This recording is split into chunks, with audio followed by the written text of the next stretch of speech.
I'm very pleased to introduce Mick West, who was an erstwhile video game developer but has devoted, I guess, the last decade or so to popularizing scientific thinking and fighting conspiracy theories and so on. He's the author of a very well-received book on fighting conspiracy theories, Down the Rabbit Hole, which he held up to me before, but maybe he could do that again. So we can Escaping the Rabbit Hole. Yeah. Okay, sorry. So we can know that actually exists. He has worked to a large extent on trying to debunk chemtrails, which if you haven't even heard of those, you should go look up what that is, and you'll discover things by Mick. And latterly, the Pentagon, I guess, released a bunch of UFO videos, which caused a big splash, and people claiming that they were released secretly during the pandemic so nobody would notice or something. But actually, lots of people did notice, and Mick spent some time trying to explain why there are rational explanations for these videos, and that's what he's going to talk about to us today. So take it away, Mick. All right, thank you very much, Douglas. And yeah, I'm going to get to the videos very quickly. First of all, I'm just going to give you a bit more specific background as to who I am and why I am well suited to doing this. I am a video game programmer, which you might think isn't particularly useful. Retired video game programmer, and in 1999 I did Tony Hawk's Pro Skater, which was a very popular game at the time. But doing video games, you have to be expert in a bunch of things, one of which is like 3D graphics, figuring out where things are in 3D space and coding up solutions for 3D problems, how to get something from here to there, what something looks like from a certain position, stuff like that. In 2006, after I retired from the video game industry, I started a website called Contrail Science, which was looking into the chemtrails conspiracy theory, and I kind of became an expert in contrails and identifying aircraft, because a lot of the time people would see strange aircraft in the sky and think it was some kind of government plot. And so I would figure out what it was by looking it up on Flight Radar 24 usually. In 2010, I founded Metabunk, which is a more general investigating and debunking site. And there I gained a whole bunch of skills in debunking conspiracy theories and analyzing UFO videos using all of the previous skills that I have just outlined, 3D graphics, tracking down planes, things like that. All right, so these US Navy UFO videos, let's have a look at some historical context. And I'm going to do this in reverse. So we kind of start out in present day and we'll go back to where they actually came from, which it wasn't actually during the pandemic. It was sometime, quite a long time before the pandemic. So the most recent thing was that in August 2020, the Department of Defense announced they've established a UAP task force to study UAPs. Now, UAPs are really the same thing as UFOs. A UAP is an unidentified aerial phenomenon, and a UFO is an unidentified flying object. And I guess the phenomenon thing encompasses things like lights in the sky, which might not actually be objects. For example, Venus, even though it's an object, it's really, for most people, just a light in the sky. It's not actually flying through the atmosphere. It's a light from some heavenly body far away. So it's more all-encompassing, and it kind of loses a bit of the stigma of UFO, which people think of being a kind of an X-Files type thing. So UAPs, the terms will be used interchangeably here. April 27th, 2020, and this is what we're really talking about, the videos were released. And it even says released right there.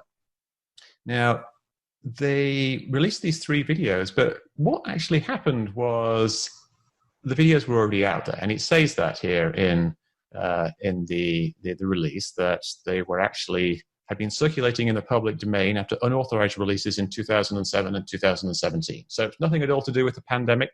They came out in 2017, or one of them actually came out in 2007. So those 3 US Navy videos are called FLIR 1, Gimbal, and Go Fast. 3 similar looking but very different videos, and I'm going to go over each one of them. But first of all, the release of these videos created an enormous amount of media attention, and I think this has kind of muddied the water because people I presented these videos as being something amazing, something that's just been released, something that the Navy has admitted is real, and it's disclosure, and to use a UFO community term. People think that the government has finally admitted that UFOs are real, but they haven't really. They've just released these 3 videos. The most recent of the 3 videos came out back in March 2018. This was the Go Fast video. It was in the Washington Post. That's not really that new. And it was actually released by an organization called the To the Stars Academy. And To the Stars Academy is a very interesting organization. It's actually run by Tom DeLonge. And if you don't know who Tom DeLonge is, he is the lead singer and guitarist for Blink-182, which is a pop group from I don't know, a decade ago or so. So he's running this organization with his millions of dollars that he made in the music industry, and he's trying to bring UFOs to public knowledge. Fascinating story, but not what we're talking about here exactly. The real start of this is in December 2017, when the New York Times published this story that said glowing auras and black money, the Pentagon's mysterious UFO program. And they released the other 2 videos, the one called FLIR 1 and the other one called Gimbal. And they made a big deal of it. They said it was, a revelation that the Pentagon was investigating UFOs, and the Pentagon had these official videos. Yeah, the Pentagon didn't really agree with them on this because they didn't actually officially release them then. The official release came later. But essentially, they came out in December 2017. And also in December 2017, that was kind of the founding of the To the Stars Academy. They were kind of linked together. They coordinated the release with the New York Times. So Tom DeLonge was promoting this whole thing. So that's where these videos came from. The first video actually came out in 2007 in the Above Top Secret Forum, which is a kind of conspiracy-oriented website from back in the day, really, really long time ago. This has been running. And it links to the video, and the link actually still works. If you use the archive.org link, the Wayback Machine, that video is still there. It was actually released in 2007. It's the same video as it is today. It didn't get much attention back then because people thought it was fake, but now people know that it's real. There's a real Navy video. It gets a lot more attention. Okay, so before I get to those 2 videos, I'm going to have a quick look at 2 older cases that share some of the same features and are quite illustrative in how we should look at cases like this. One of them is the 2010 mystery missile case over Los Angeles, and the other one is the 2017 Chilean Navy UFO case. 2010 mystery missile, this was a big deal back in 2010. You may remember it if you are old enough. And someone fired a missile over Los Angeles. Nobody knew what it was. The military didn't know what it was, and they said it wasn't them, and they didn't know what it was. They thought it was 35 miles off the coast of Los Angeles, and people were suspecting it was the Chinese doing a show of force. Very dramatic looking footage there of what looks like a missile shooting up in the air. The media likes to have experts, so they went out and found a couple of experts. They found Robert Ellsworth, the former Deputy Secretary of Defense, and Tom McInerney, a general and former fighter pilot. And both of them said it is a missile. And the general, in fact, was 100% certain. And he said he'd flown hundreds of combat missions, and he knew exactly what a missile launch looked like. And this was a missile launch. But he was wrong. It was not, in fact, a missile launch. It was something I'd seen before, because I'm a contrail guy, I'm a contrail expert, so I see all kinds of unusual contrails, and I'd seen this contrail the year before. December 31st, 2009, a plane flying towards the camera over the horizon left a contrail which looked very much like this one. So I kind of recognized it immediately as a contrail.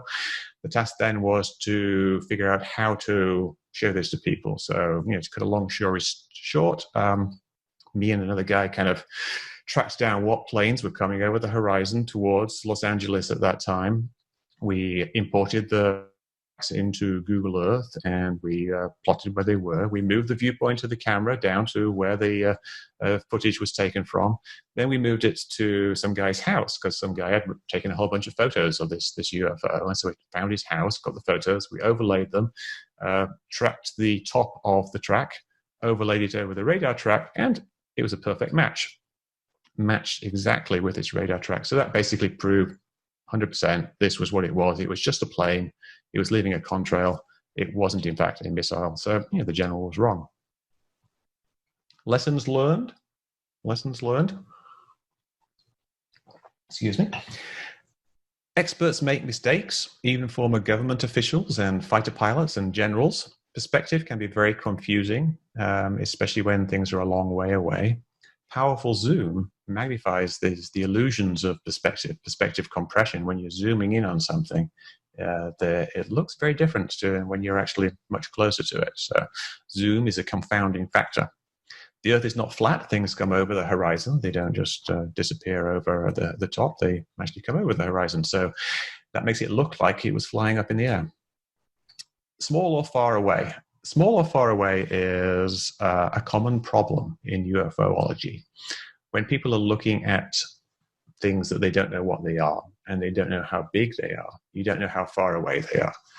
If you have something that's just like a little black speck just in front of you, if you don't know how big that speck is, you don't know if it's actually in front of you or if it's like several feet in front of you or perhaps even miles in front of you. Especially if you close one eye, you don't have the stereo vision. You use your camera, which doesn't have stereo vision.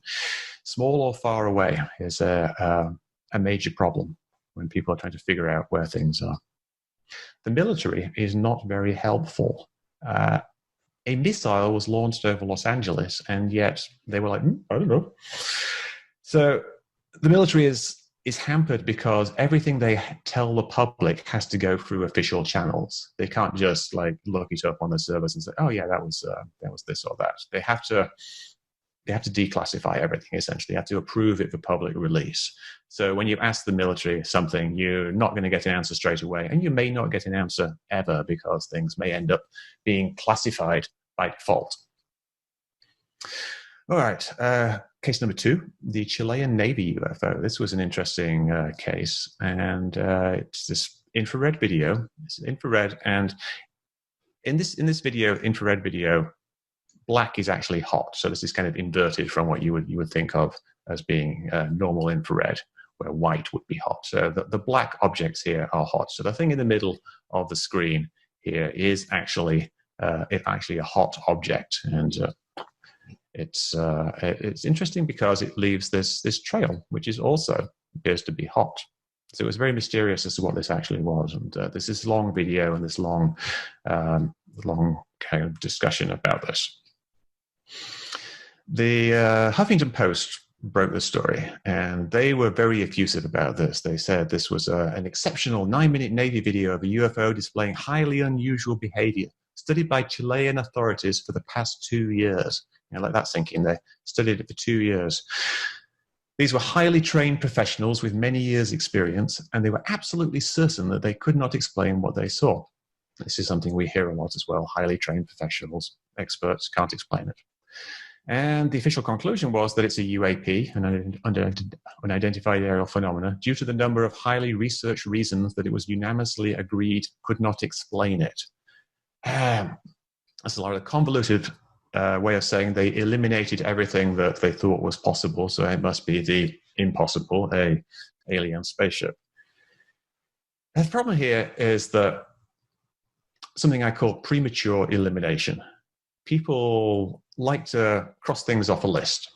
So the experts start studying this thing, and they eliminate all these things on the list. So first of all, they eliminate a plane. It couldn't be a plane because it wouldn't have shown up. It would have shown up on the radar, and it didn't. It would have answered the radio, and it didn't answer the radio. Planes don't dump hot liquid. And contrails, if it was a plane contrail, only form above 26,000 feet, and they thought it was around 10,000 feet. So, not a plane. They eliminate a plane. It's not space junk, which seems fairly obvious. You're not going to get things flying out of space that would look like that. It's not a hoax. They analyzed the video, couldn't find anything wrong with it. It's not a balloon because it was moving like too fast, and balloons don't spew things out either. It wasn't a bird or an insect. I mean, obviously not. I don't know why they even did that. Not a drone. And the reason for that was that it would have been registered and they would have known where it was. Not a parachute or a hang glider because it looks wrong. And so they eliminated all of these possibilities. And this is an actual photograph. This photograph here is actually this group of people, this SAFE Scientific and Military Committee bunch of people from the military and the scientific community got together every few weeks to discuss this for 2 years, and did a bunch of tests, tried to figure it out. They couldn't figure it out. It took them 2 years. So they eventually released the story to the Huffington Post. So Metabunk, my website, we did an investigation on January 5th. Huffington Post released the video. January the 6th, somebody tweets to me, at Mick West, could be a plane and it's Contrail. Now, I hadn't seen this before, so I took a look at it. And could it be? Yes. Yes, it could. And I recognize this as a type of contrail called an aerodynamic contrail, which is a type of contrail that forms at much lower altitudes. You might ask, what's aerodynamic about it? There's two types of contrails: aerodynamic contrails and exhaust contrails. Exhaust contrails are what you normally see. It's the exhaust coming out of the engine. Aerodynamic contrails, they form over the wings, and they actually form in different atmospheric conditions, and so they can form at a lower altitude. So that was also something that the experts were wrong about. So why is it hot? They say, how can it be hot? Contrails are clouds, so clouds will be cold if they're up in the sky. But two things about that. First of all, look at the other clouds. The other clouds are also hot looking. They're dark. This one over here is as dark as the contrail. And the reason that they are hot is that the sky actually shows up as being cold. If you do an experiment where you take a candle and you take some ice and you do it against a background like this, you see the candle looks hot and the ice looks cold. But if you then tilt the camera down so you're looking up like this here, then both the candle and the ice look like they're hotter than the sky, because the sky is showing up as off the scale cold because it's not really radiating anything, and the ice itself just shows up as about 8 degrees Fahrenheit. So they were wrong about the impossibility of a contrail. So what actually was it? Well, if it was a plane, we should be able to find the plane, and we have enough information on this video that we can actually track it down. We have the date and the time, and we have the latitude and longitude of the helicopter, and we know which direction it's looking in because we can match the video to the background. So we looked in planefinder.net. This was several years ago, before Flight Radar 24 was recording things. Planefinder.net, and we found there was 2 planes that kind of fit the bill. This one over here, Iberian 6830, and this one over here, can't remember what it was, but this wasn't the one. This was actually the one here. We took those planes and we brought them into Google Earth, same as before, and we plotted the tracks. We moved the camera to where the helicopter was. We overlaid the helicopter image, and we looked to see where they crossed. And right here, this green one actually was a match. So we tracked down the actual plane. We also took it into Google Earth, put in a model of a plane in the right spot, and then moved the camera back to where the helicopter was and saw what that would look like. And you can see it's in the right place, but the image, the black image, is a lot bigger than the plane actually is. But so why is that? Why is that so much bigger? The reason it's bigger is something that relates to the Navy videos, which I'm coming to soon, is that it's glare. It's infrared glare. And glare is different from lens flare. Glare is the stray light around a very bright light source, like I say, a flashlight, for example. It's the light around a flashlight. It's not the lens flare, which is something else. Now, infrared glare is essentially the same as glare around a light. It's spillover light around an object. Now, it's usually several orders of magnitude less bright than the actual light itself. So even though there's the exact same glare around my finger here, you can't see it because it's so much dimmer than the actual finger. But with a bright light, it's bright enough that you can actually see it. And I did an experiment to demonstrate this. I put 4 candles, the same spacing as the engines of the plane, and then I took video of it from far away. And you see from far away, you get this kind of blob-shaped thing, which is similar to what you saw. But if you start moving closer towards these 4 candles, they gradually resolve into 4 individual candles. So that shows that when something is far away, it actually looks much bigger in the infrared glare. So we've got this big infrared glare covering the 4 candles. Same thing really as these 4 engines here. Okay, so it was 100% solved. It was just a plane. It was leaving a contrail. So what lessons can we learn from this?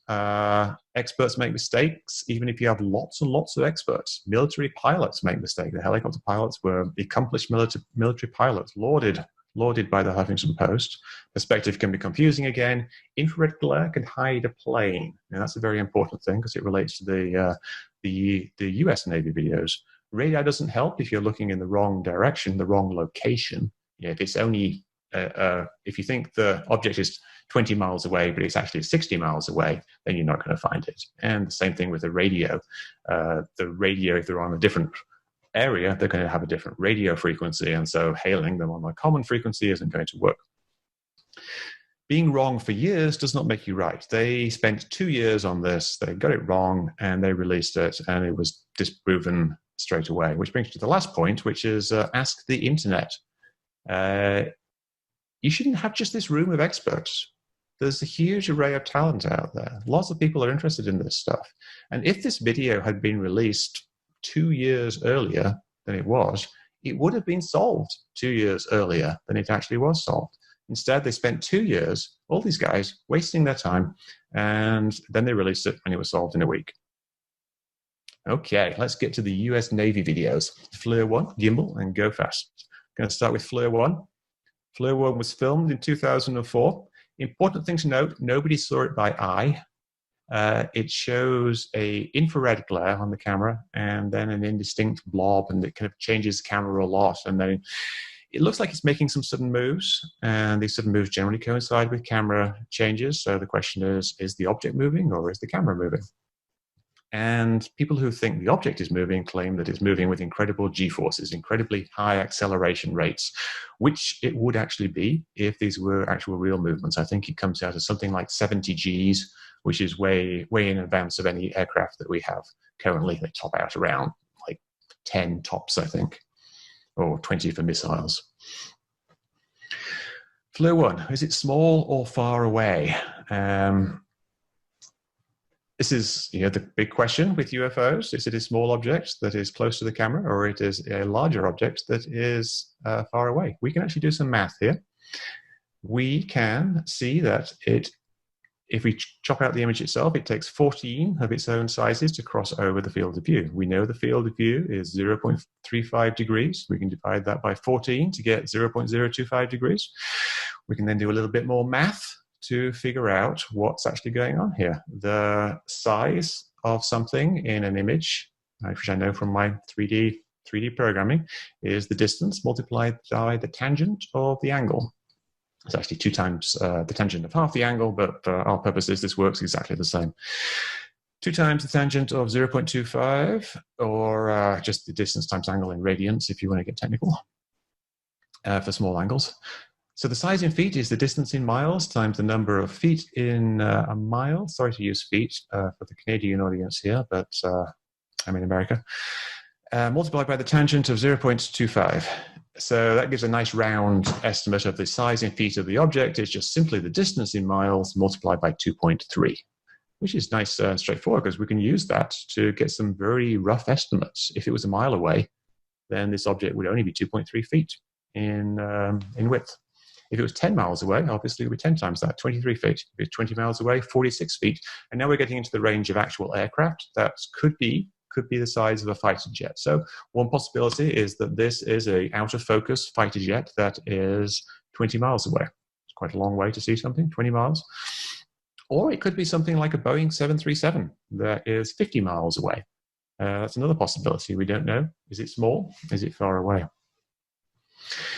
As well as being small or far away, is it small and low, or is it big and high? We've got another number here, which is this 5 degrees here, which is the angle that the camera is looking up at. And if we're looking up into the sky, there's only so high a plane could be. A plane's not going to be at 100,000 feet, so it kind of gives us some more limits as to what we can actually calculate. If we know the camera's at 20,000 feet, we have that number down here. And we know we're looking at 5 degrees. The object is above the 20,000 feet by some math again, distance in miles, times 5280 times sine of 5 degrees, or 20,000 plus the difference in miles times 460. Nice round estimate. So again, we can figure out the various things that it could be. So all quite reasonable numbers, less than 40,000 feet, which is like the service ceiling for some aircraft, but some aircraft can go higher. So could it be a mid-sized jet? Like this one, for example, a 737 that's 40 to 50 miles away. Well, it's black in the video in the visible light mode, and it's very blurry and out of focus, and it's very low resolution, and it's got a lot of noise in the video, a lot of perspective compression artifacts, and it's at a funny angle. So perhaps, if it's at this angle, perhaps it could actually be a plane. Look kind of similar, and when it rotates a bit, it's just a plane in a different shape. This plane is actually facing the wrong way for the motion of travel, but it's the same basic idea. You just take something like a plane and you blur it enough, and it will look like this. So it could actually be a plane. So the big question about this one is, if it's a jet, why does it accelerate so fast? It actually leaves the frame, and you can see it here. I've kind of corrected for the zoom change in the middle here. It leaves the frame in 3/4 of a second, which means, as we know the width of the frame in degrees, it's going at 4.3 seconds per degree, which coincidentally is exactly the same rate that the camera was panning to the left. Now, we know the camera is panning to the left because this number here, a little hard to read, moves from 1 degree left at 44 seconds to 8 degrees left at 1 minute, 12 seconds. So it's moved 7 degrees, smoothly panning from left to right, from right to left, in about 30 seconds, which is about 4.2 seconds per degree. And that was coincidentally the exact rate that we calculated the object leaving the screen. Coincidence? I think not. What do I think happened at the end of this video? I think that the camera was following a plane, probably about 40 miles away. It's in level flight. It's not doing anything special. The camera is slowly panning to the left because it wants to follow the plane. The plane is just kind of moving off in that general direction. It's moving very slowly, nothing special. But then there's all these rapid camera changes. The camera flips between different modes. It flips between different magnifications. And at some point, it actually loses lock on the object. And it does this a couple of times through the video. It loses lock. You can see these bars widen, and then it regains the lock on the object and carries on. But the last time, it just doesn't manage it. Couldn't quite manage with all these rapid camera changes. And so it stops tracking, and the object just goes off to the side of the screen. And that's all that happened. It doesn't seem like it's really that complicated, and yet I have to fight to get this explanation across because people prefer the other explanation. The plane, I think, is just in level flight, not changing its velocity. And it's not amazing. All right, moving quickly on to Go Fast. We will go fast to the Go Fast video. Go Fast video is a much more recent video. The other one was the old one that was filmed 2007, I think, or 2004. Go Fast was filmed in 2014. It looks like it's going very fast. It looks like it's low, close to the water, and it's been described as traveling at 2/3 the speed of sound, hauling ass. Is it? No. Yeah, we can actually use some of the information on the screen to figure this out. We know the altitude. We know the speed of the jet. The altitude is 25,000 feet above the water. We know we're looking down, negative angle, 26 degrees, and we know that it actually gets a radar lock on the object. It's 4.4 miles away. We can do some very, very simple trigonometry with this to figure out how much the plane is below, how much below the plane is this object, how much down. Because we're looking down, 26 degrees, 4.4 miles away. That's the hypotenuse of the triangle. So we just work out what the opposite side of it is, which is 4.4 times the sine of 26, or 1.92 nautical miles down, about 12,000 feet, which means the object is at 13,000 feet, which means it's halfway to the ocean. And not very high at all. So they were wrong about that. Also, if we know all these angles, we can actually figure out that it's how fast it's going, because we know the angle to the left that it is at the start, the angle it is to the left at the end. We know the jet's banking a bit, so it follows this curved path. And we know the range at the start, and we know the range at the end. So we can figure out where the object is at the start and where the object is at the end. Turns out the jet moves this much, the object only moves this much. So the object really isn't moving very fast at all. In fact, it's moving around under 40 knots, which is about wind speed.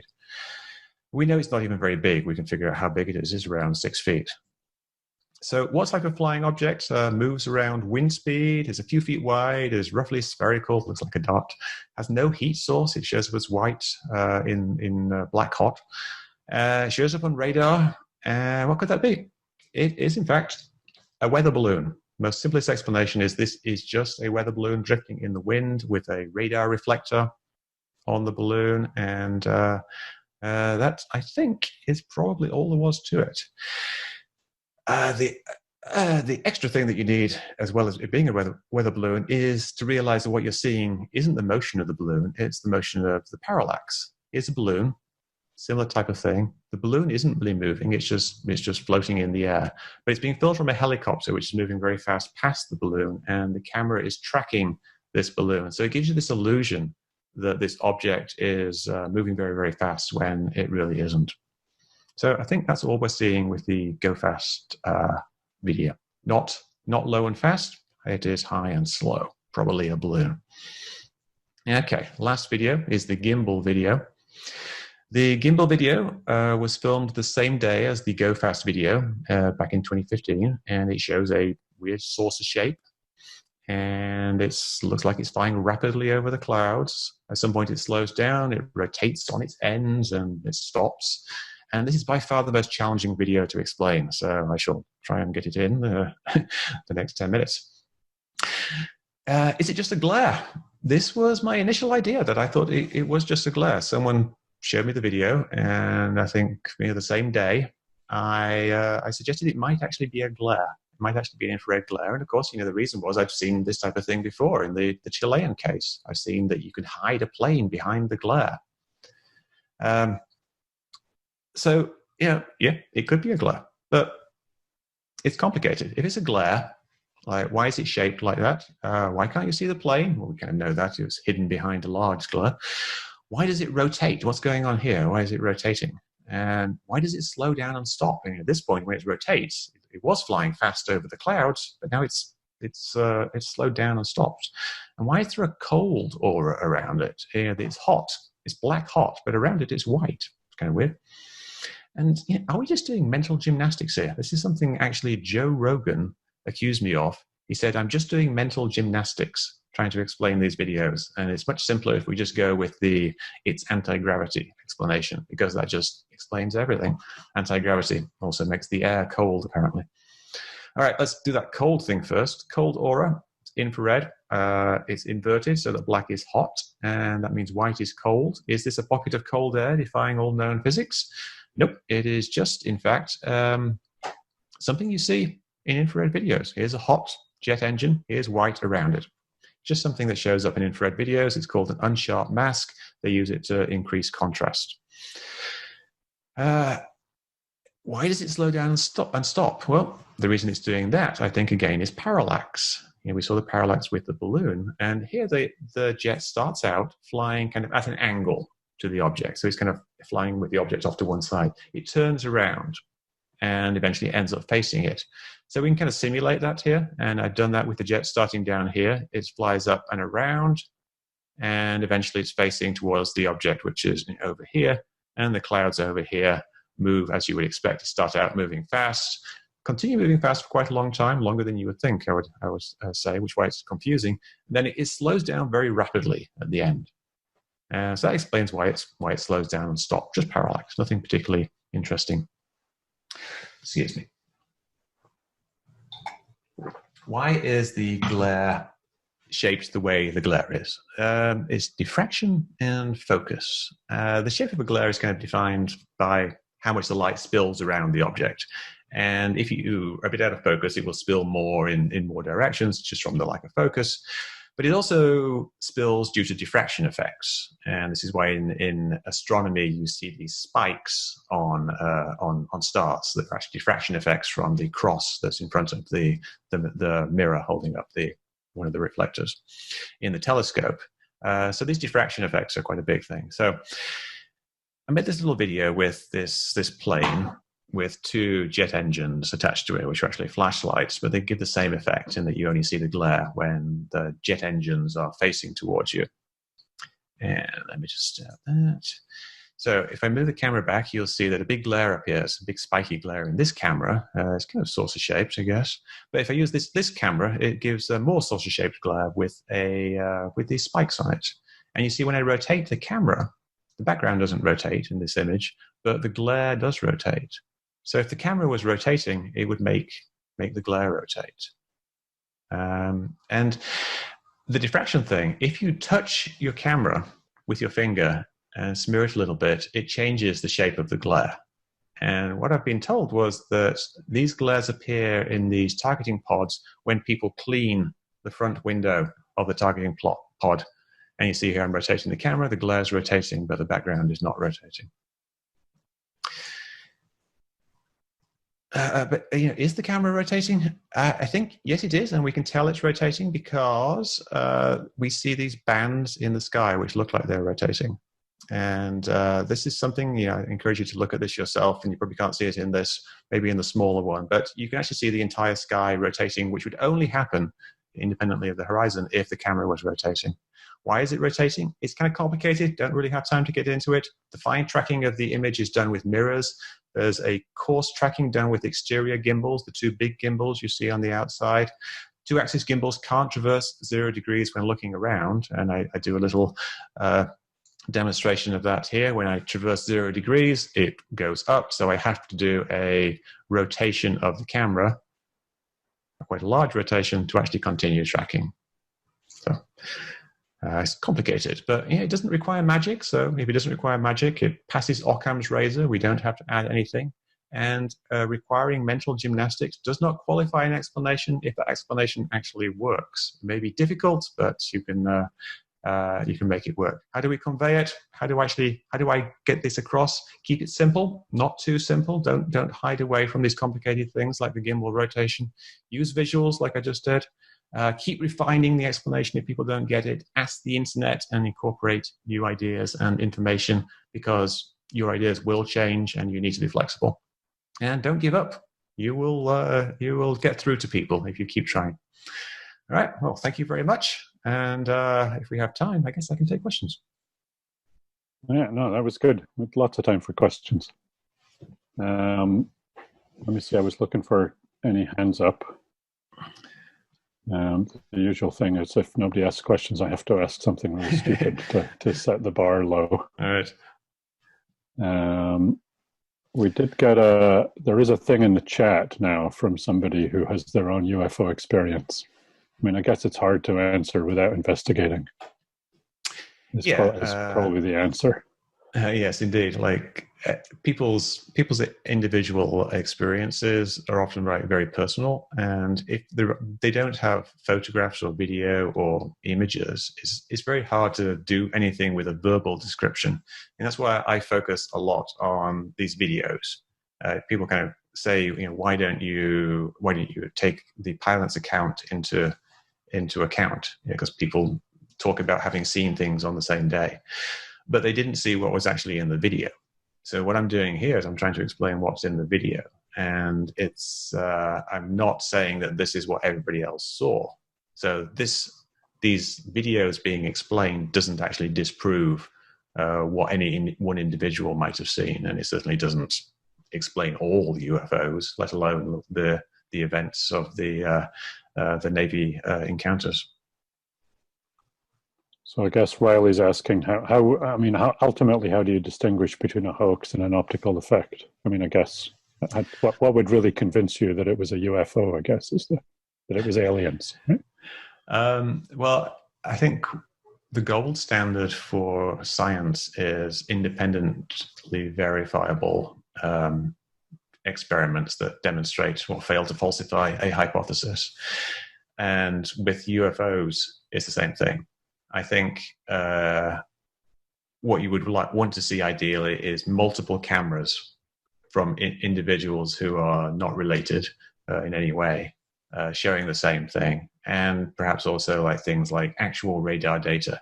In these cases, people talk about there being radar data, but there isn't actually any data we can look at. There's just people saying, oh, I remember being there at the time and I saw these things on the radar. So yeah, we want to have multiple sets of data rather than just one set of data. And somebody asking about conspiracy enthusiasts. So how do you, I guess, try to convince somebody who doesn't seem to want to be convinced? You talk to them and you don't give up and you stay polite. The most important thing to do with anybody who is a conspiracy enthusiast, like say a QAnon person, is to keep them grounded in reality. People often kind of lose grasp of like what's real and what isn't, and they start getting all their information from a source or sources that are not very good. And if you are talking to them now, you might be one of the few sources of good information that's out there. So even though you might not be able to dissuade them from their strange beliefs, just keeping talking to them and talking about things that are real and giving them information that is real in a nice, non-confrontational, a nice, friendly way, that actually does have an effect. It can take a long time, though. So keep talking and don't give up is my advice.